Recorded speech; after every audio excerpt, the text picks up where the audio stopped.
Welcome to Too Fond of Books. My name is Janelle and this is a reading roundup. In my reading roundup videos, I just talk about the books that I've been reading recently, the past couple of weeks, and I have a pre-recorded bit to put in here with books that I had to take back to the library, so I'm going to insert that in here. A Test of Wills by Charles Todd. I read this with a group of people. We are reading through this Ian Rutledge series, and it was so fun to discuss this book with them on a Zoom call. I really enjoyed that. This is a reread for me. I love this series, and so it was just really fun to talk about it with a group of other mystery lovers. A Test of Wills is the first in the Ian Rutledge series. It is set in 1919 in England, and Ian Rutledge is such a great character. He has come back from the war very damaged. He is suffering from PTSD, and he needs to hide it in order to keep his job at Scotland Yard. In this first book, he gets sent to a village to investigate the death of a colonel, and so much of this book is introducing the character of Ian Rutledge, and so the mystery was okay, but the book itself was so good. I mean, it's so well written. The characters are really well drawn, especially Ian Rutledge, but all of the characters were really well drawn in this book. And yeah, I love it, and I'm really looking forward to continuing on with this series, especially reading it with these other fabulous people. And I read the next up for me in the Peculiar Crimes Unit series by Christopher Fowler. This one is The Lonely Hour. This one came out in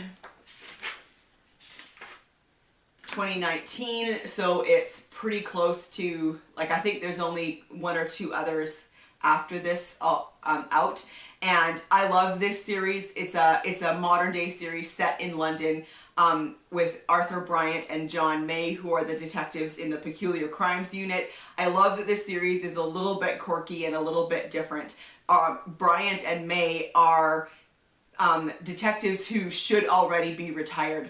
Bryant is like 80 years old and May is in his late 70s, and so how they haven't been forced to retire is beyond me, but they are such interesting characters. I really enjoy them, and the cases are always really interesting.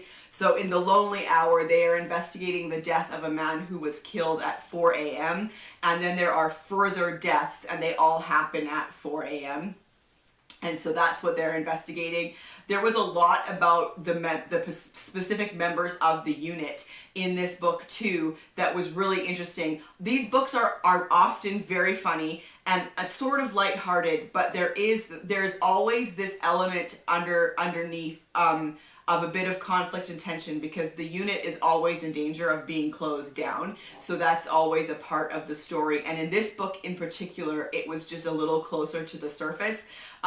So it wasn't maybe as lighthearted as some of the other books, but I did still really enjoy it.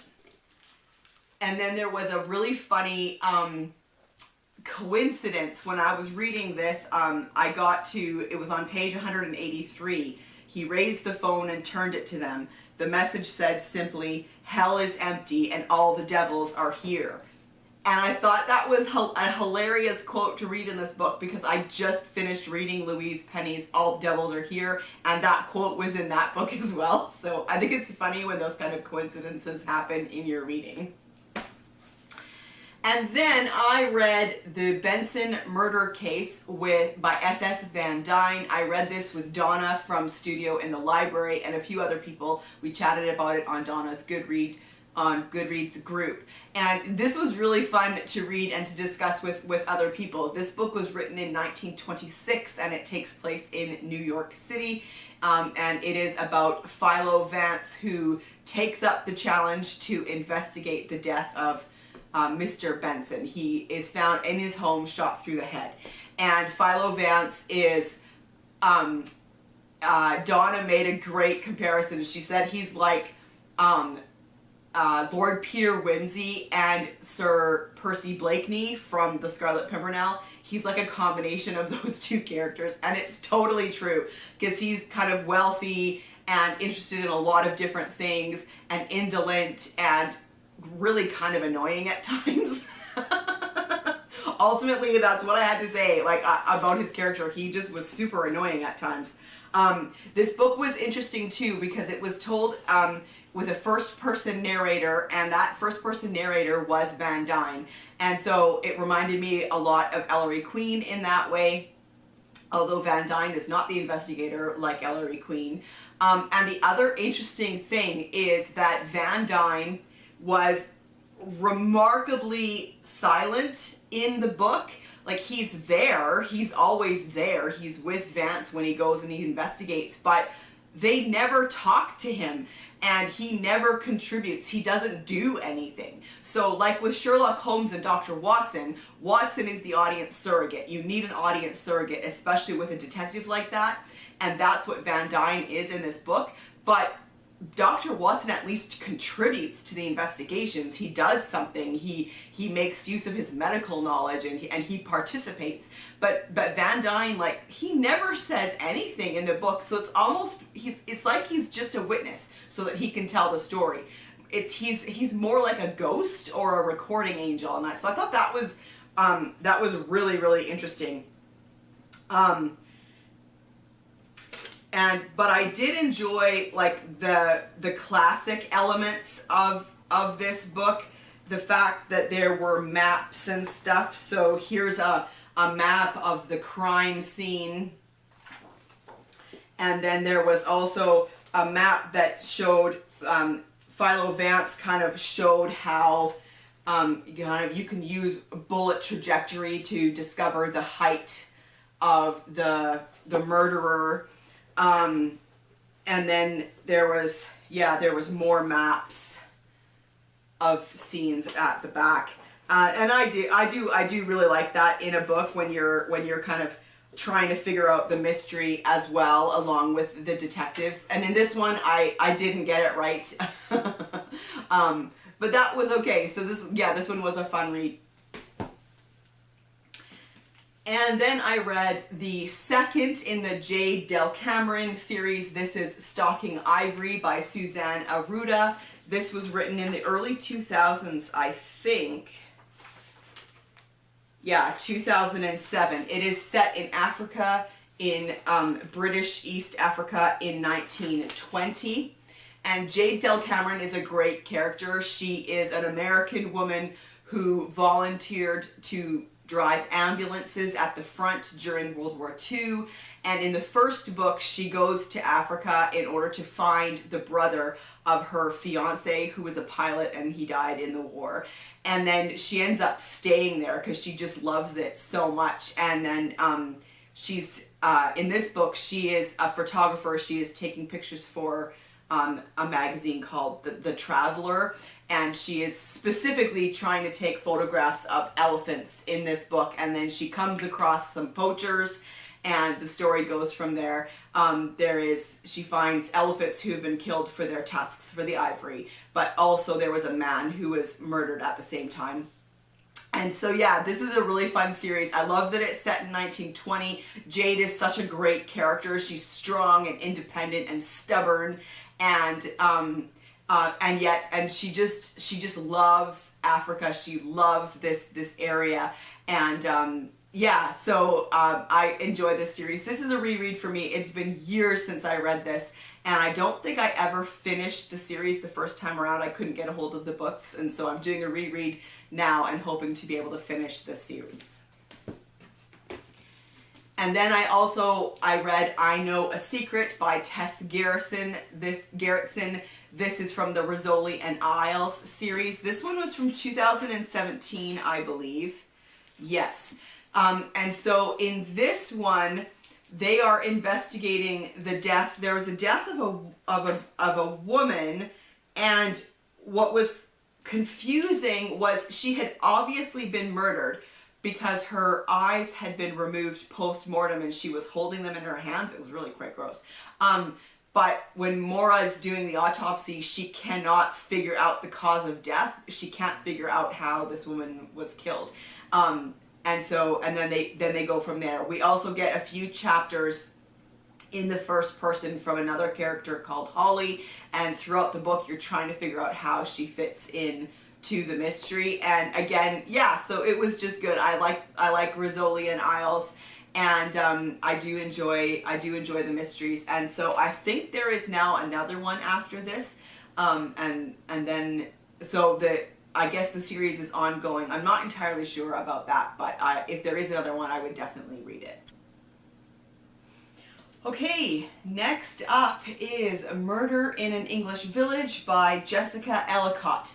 This one you may remember from my Try a Chapter video. This is set in the 20s in a small village in England. And this one was really fun. So this is a historical mystery. Our two main characters are Beryl and Edwina. Beryl is an American, an adventurous. She does everything. She tries everything. She's she's not like me at all. And her friend Edwina, they knew each other at school, I believe. And Beryl sees an advertisement in the newspaper from Edwina. She's looking for lodgers for her house. And so Beryl realizes that Edwina must be feeling the pinch financially. And so she decides to go and stay with Edwina, spend some time with her, and help her out financially. And so while they're there, she wants to try and protect her friend's reputation. She doesn't want word getting out that Edwina is in a bind financially. So she sets this rumor running around the village that the two of them are investigators for some sort of secret agency. Anyway, and then they end up investigating anyway because the next day Edwina is out in her garden and she's got her coat and her scarf on, and someone tries to strangle her with her scarf. And then they find the body of a young girl. And so things really start escalating. This one was really fun, and I would totally read more in this series. And then I read the second in the Thursday Murder Club series. This is by Richard Osman. It's called The Man Who Died Twice. This is a really fun series. It's set in a retirement village in Kent. I think it's Kent in England. And there's four main characters, and Elizabeth, Joyce, Ron, and Ibrahim. And so yeah, this one is great. Elizabeth, we find in the first book, and it's pretty early on, so I don't think it's much of a spoiler, that she was a spy before she retired. She worked for, I don't know, MI5 or something. And someone that she knew from her past shows up at the retirement village and needs her help. And so yeah, so again, the four of them start to investigate. These are just so great. I love the way that they're told. They're told in the present tense, and then sometimes we also get these diary entries from Joyce, which are hilarious. And then yeah, it's just fun. It's a fun mystery. It's with great characters, a good story, and I find them really entertaining. And then I read, this is the latest in the Royal Spiness series by Rhys Bowen, God Rest Ye Royal Gentlemen. And so it is set over Christmas. Georgie and Darcy and the clan get invited to Darcy's aunt's house, which she has a house on the Sandringham estate. And so they go to spend Christmas with her. Who goes along? Georgie's mum, Georgie's brother and his wife and their children. And I think that's it. And then when they get there, they find that people on the estate believe that there's some kind of curse. The year before, a groom had died. He fell off a horse or something. But then weird things started happening again, and so they're looking into what's going on the estate. The royal family is at home at Sandringham for Christmas, and so you have the king and the queen, and David is there, who became Edward VIII, I think.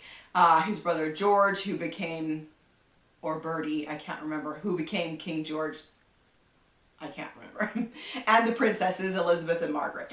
So anyway, yeah, this was just a really fun, lighthearted Christmas mystery. I love this series. It's really entertaining. How weird was this? The book starts November 25th, 1935, and I started reading this book on November 25th. It was really weird. Okay, and then I also read the newest in the Cat Holloway series by Jennifer Ashley. This is Death at the Crystal Palace. This is a Victorian era historical mystery series, and Cat Holloway is a cook, and she works for a family in, you know, in a nice big house, and gets herself involved, of course, in mysteries. In this one, a group of them are visiting the Crystal Palace, which I think is awesome.